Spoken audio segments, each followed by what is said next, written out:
গভীর রাতে ঘুমের মধ্যে আমি অনুভব করলাম কেউ আমার সাথে যেন ভিন্ন রকম কিছু করার চেষ্টা করছে।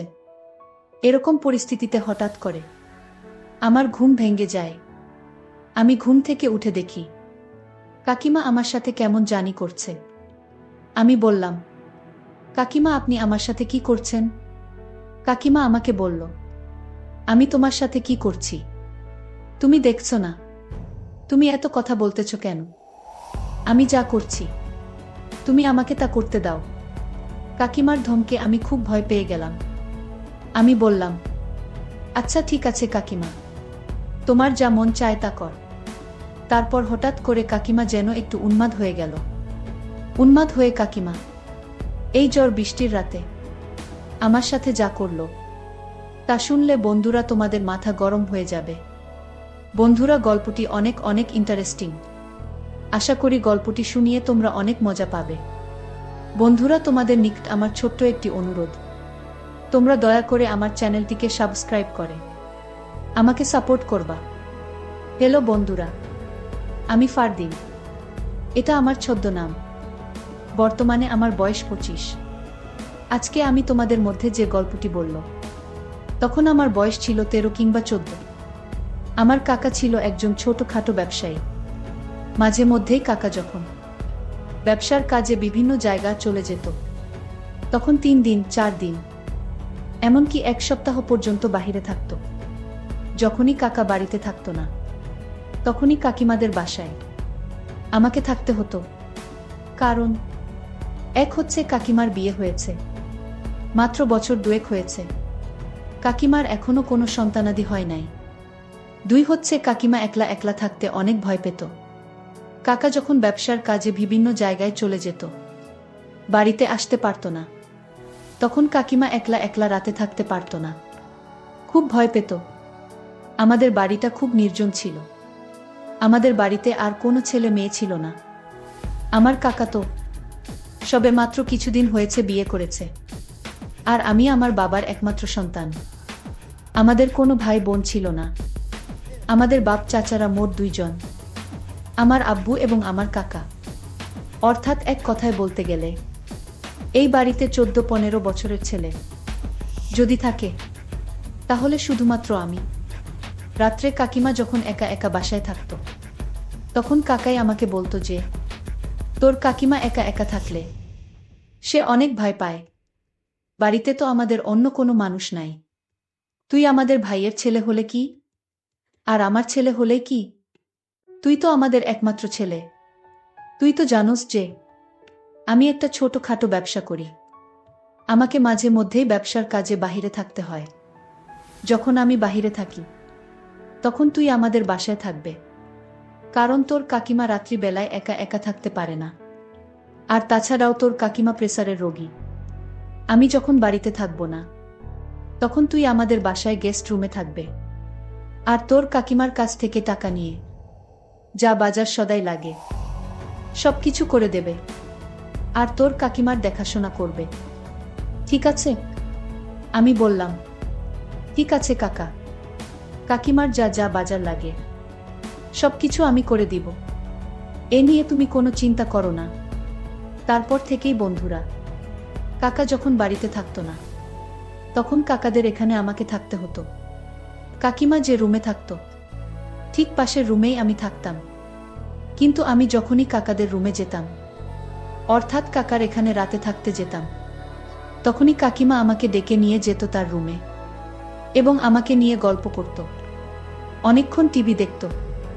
আমার কাকিমা ইন্টারমিডিয়েট পর্যন্ত পড়ালেখা করেছে, আর এদিকে আমি ক্লাস 8-এ পড়তাম। মাঝে মধ্যে কাকিমা আমাকে পড়াতো বটে, তবে বেশিরভাগই কাকিমা আমাকে নিয়ে গল্প করত এবং বিভিন্ন রোমান্টিক মুভি দেখত।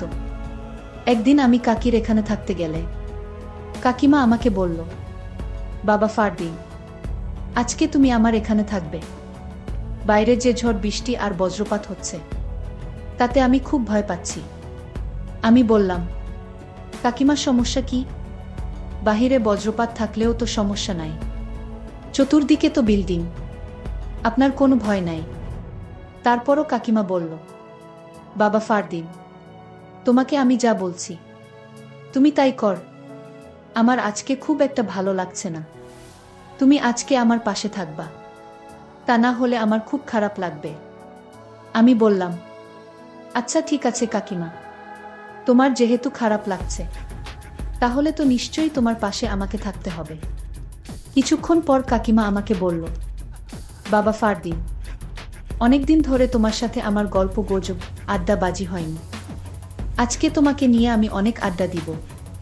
আমি বললাম, কাকিমা আমি খুব একটা বেশি আড্ডা দিতে পছন্দ করি না। তারপর কাকিমা আমাকে বলল, আজকে আমার সাথে তোমাকে আড্ডা দিতেই হবে। কাকিমার অনেক জোড়াজুড়িতে আমি আড্ডা দিতে রাজি হয়ে গেলাম। তারপর আমি বললাম, কাকিমা আমি তোমার সাথে আড্ডা দিতে রাজি আছি, কিন্তু আমার একটা শর্ত আছে। কাকিমা আমাকে বলল, বাবা ফারদিন কি শর্ত তোমার? আমি বললাম, কাকিমা আমার আব্বুকে আমি অনেক দিন ধরে বলছি আমাকে একটা মোবাইল কিনে দিতে, কিন্তু আমার আব্বু আমাকে কোনো মোবাইল কিনে দেয় না।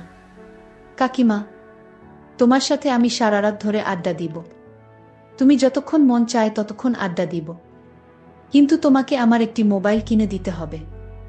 আমার কথা শুনে কাকিমা হা হা করে একটা হাসি দিন। আমি বললাম, কাকিমা তুমি হাসলা কেন? তারপর কাকিমা আমাকে বলল, আরে ফারদিন, এটা কোনো ব্যাপার হলো? তোকে আমি কালকে একটা মোবাইল কিনে দিব, কিন্তু আমারও একটা শর্ত আছে, যদি আমার শর্তটা তুই মানতে পারিস। আমি বললাম, কাকিমা তোমার আবার কিসের শর্ত? ঠিক আছে, যদি তুমি আমাকে মোবাইল কিনে দাও তাহলে তুমি যে কোনো শর্ত দাও, আমি মেনে নিব। তারপর কাকিমা বলল, আচ্ছা ঠিক আছে, তাহলে আজকে রাত্রে আমি যা বলি তোমাকে তাই করতে হবে। আমি বললাম, আচ্ছা ঠিক আছে, যদি তুমি আমাকে মোবাইল কিনে দাও তাহলে তুমি যা বলবে আমি তাই করব। এভাবে কাকিমার সাথে কথা বলতে বলতেই গল্প করতে করতে সময় কেটে যাচ্ছে, কখন তা বলতে পারতেছি না। গল্প করতে করতেই আমি লক্ষ্য করলাম কাকিমা আমার দিকে কেমন ভাবে যেন তাকিয়ে রয়েছে। কাকিমার তাকানোর মধ্যে যেন একটা রহস্য লুকিয়ে আছে। আমি বললাম, কাকিমা যা মন চায় তা করুক, কাকিমা যা বলে আমি তাই করব, এর বিনিময়ে তো আমি একটা মোবাইল পাবো। এই ভেবে কাকিমার শর্তে রাজি হয়ে গেলাম। তারপর আমি কাকিমাকে বললাম, কাকিমা এবার বলো তোমার সত্যটা কি? কাকিমা বলল, আরে ফারদিন, এত তাড়াহুড়া করছে কেন? আস্তে আস্তে তোমাকে আমি সব বলছি। আমার যে কি শর্ত তা তুমি রাত হলেই বুঝবে। এবার চলো আমরা শুয়ে পড়ি। আর এদিক দিয়ে প্রচুর ঝড় বৃষ্টি হচ্ছে বাহিরে। কিছুক্ষণ পর কাকিমা আমাকে বলল, বাবা ফারদিন, আজকে আমার খুব খারাপ লাগছে। এই যে এই মলমটা নাও, এই মলমটা নিয়ে আমাকে একটু আমার মাথায় মালিশ করে দাও, তাহলে মনে হয় একটু ভালো লাগবে। তারপর আমি আর কি করব, বাধ্য ছেলের মতো হয়ে আমি কাকিমার মাথায় মালিশ করতে শুরু করলাম। একদিকে আমি মালিশ করতেছি, আরেকদিকে কাকিমা কেমন যেন অদ্ভুত অদ্ভুত আওয়াজ করতেছে। আমি বললাম, কাকিমা তুমি এরকম অদ্ভুত আওয়াজ করতেছ কেন? কাকিমা বলল, আরে বাবা তুই এটা বুঝবে না, তোকে যা বলছি তাই কর। আমি বললাম, ঠিক আছে কাকিমা। এই বলে বাধ্য ছেলের মত কাকিমার শিখানো অনুযায়ী আমি তাকে মালিশ করতে শুরু করলাম। এভাবে মালিশ করতে করতে কাকিমা হঠাৎ করে ঘুমিয়ে পড়ল। আমিও ঘুমিয়ে পড়লাম। গভীর রাতে ঘুমের মধ্যে আমি অনুভব করলাম কেউ আমার সাথে যেন ভিন্ন রকম কিছু করার চেষ্টা করছে। এরকম পরিস্থিতিতে হঠাৎ করে আমার ঘুম ভেঙে যায়। আমি ঘুম থেকে উঠে দেখি কাকিমা আমার সাথে কেমন জানি করছে। আমি বললাম, কাকিমা আপনি আমার সাথে কি করছেন? কাকিমা আমাকে বলল, আমি তোমার সাথে কি করছি তুমি দেখছো না? তুমি এত কথা বলতেছ কেন? আমি যা করছি তুমি আমাকে তা করতে দাও। কাকিমার ধমকে আমি খুব ভয় পেয়ে গেলাম। আমি বললাম, আচ্ছা ঠিক আছে কাকিমা, তোমার যা মন চায় তা কর। তারপর হঠাৎ করে কাকিমা যেন একটু উন্মাদ হয়ে গেল। উন্মাদ হয়ে কাকিমা এই ঝড় বৃষ্টির রাতে আমাকে তার সাথে তাল মিলাতে বলল। অর্থাৎ সে যা যা আমাকে বলল আমি তাই যেন করতে লাগলাম। কারণ আমি যদি কাকিমার কথা না শুনি তাহলে তো কালকে কাকিমা আমাকে মোবাইল কিনে দিবে না। একটা মোবাইলের আশায় কাকিমা যা বলতেছে আমাকে তাই করতে হয়েছে। তারপর কাকিমা আমার সাথে এরকম ধরনের কাজ করতে লাগলো, যার ফলে আমার অবস্থা খুব খারাপ হয়ে যেতে লাগলো। তারপর আমি কাকিমাকে বললাম, কাকিমা তুমি আমাকে যে কাজ করার ইঙ্গিত দিচ্ছা সেটা করা কি ঠিক হবে? কাকা জানতে পারলে মনে কষ্ট পাবে। তারপর কাকিমা আমাকে বলল, ফারদিন তোমার কি মোবাইল লাগবে না? আমি বললাম যে কাকিমা লাগবে। তোমার যদি মোবাইল লাগে তাহলে তোমাকে আমার সাথে আজকে একটা কিছু করতে হবে, তাহলেই কেবল তুমি মোবাইল পাবে। তারপর কাকিমা আমার সাথে এমন কিছু করল যে আমার মুখে ভাষায় প্রকাশ করা অসম্ভব। আমিও তখন নিয়ন্ত্রণ হারিয়ে যা করার তাই হলো। তারপর কাকিমার ইচ্ছামত আমার সাথে অনেকক্ষণ বিনোদন করল। তারপর একটা পর্যায়ে তিনি ক্লান্ত হয়ে গেলেন। তারপর আমি কাকিমাকে বিনয়ের সাথে বললাম, কাকিমা কাকার সাথে কখনো এরকম কিছু বলবেন না, আপনাকে অনুরোধ করলাম। কাকা জানতে পারলে আমাকে মেরে ফেলবে। তারপর কাকিমা বলল, আরে পাগল, তুমি এই বিষয় নিয়ে কোনো চিন্তা করো না। তুমি তো আমার কথায় রাখছো, তাই না? তোমার কাকা জানবে কি করে? এখানে তুমি আর আমি ছাড়া তো কেউ নাই। ফারদিন তুমি অনেক সুন্দর, তোমাকে আমার অনেক পছন্দ। তুমি কিউট একটা ছেলে, তোমাকে আমি অনেক ভালোবাসি। কিন্তু আমি তোমাকে কখনো বলতে পারি নাই। তোমাকে নিয়ে বিনোদন করা আমার অনেক দিনের শখ। আজকে তুমি আমার ইচ্ছা পূরণ করবে। ঠিক আছে ফারদিন। বন্ধুরা, তারপর আমি আর কি করব? আমিও তো একজন মানুষ, আমারও তো কিছু না কিছু আছে। তারপর যা হবার তাই হলো। অনেকক্ষণ বিনোদনের পর ক্লান্ত হয়ে পড়লাম।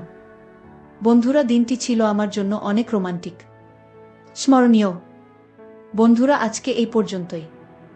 আমি আবার আসব তোমাদের মধ্যে নতুন কোনো গল্প নিয়ে।